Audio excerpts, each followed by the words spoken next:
Hi everybody, Trevor Gold with Gold Computing, and today I'll be performing an unboxing and initial review of the Samsung Notebook 9. This is the 2017 edition, which was announced earlier this year at CES, and this is the 15-inch model. Well, let's get to it. If you look at the box here, it has a very clean type appearance. It just has the Samsung branding here at the top and the bottle, Notebook 9. If we look onto the right side of the device, it has some Intel branding as well, Samsung branding, nothing on the top. Nothing on the left side of the box, and the bottom is where the specifications are located. So let's bring that into view. I'll pause a bit for those of you that really like looking at the specifications.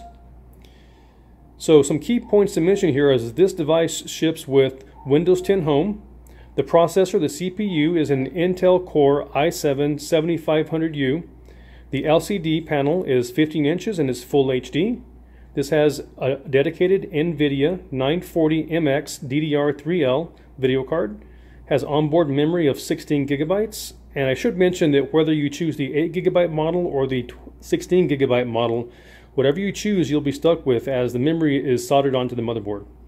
This has a 256 gigabyte SSD, and the color of the device is light Titan. So let's go ahead and remove the cover and see what is included inside. Okay, there's the device. Let's go ahead and take that out for a moment, and let's see what Samsung includes within the box. Here's the Windows 10 Apps Quick Guide, some Samsung branding here at the top of that. They also include a micro USB to USB Type-C converter. It's always nice, good to have more of those. To the side. Let's see what else is included. Here is the charging brick. Has some Samsung branding on there as well. Very clean appearance, very clean looking. There you go. Let's set that to the side. And that's it. Nothing else in the box. Okay, let's go ahead and take off the protective shielding so we can get a good look at the device.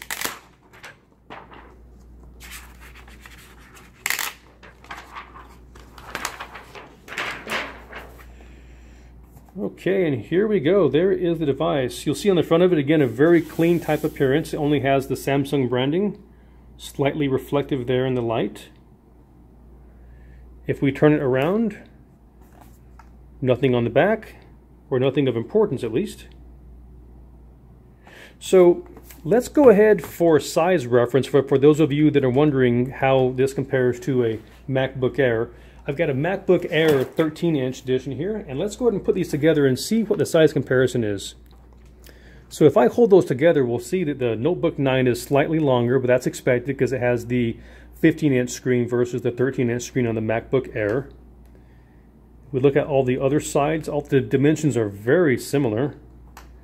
As far as how thick the device is, if we hold them together here, you'll see that they both start out about the same width, and the MacBook Air tapers down, whereas the Notebook 9 carries the same size pretty much throughout. Okay, let's go ahead and open the lid here. Let's see how the keys are laid out. So here's sort of an up-close look at the key layout. Gives you an idea of how far apart the keys are spaced. Here is the power button up here, upper right-hand corner. Here's a fingerprint sensor, which once you register a fingerprint, it will allow you to log in with a fingerprint versus a username and password. So that's very neat. So let's go ahead and compare that to what we see on the MacBook Air.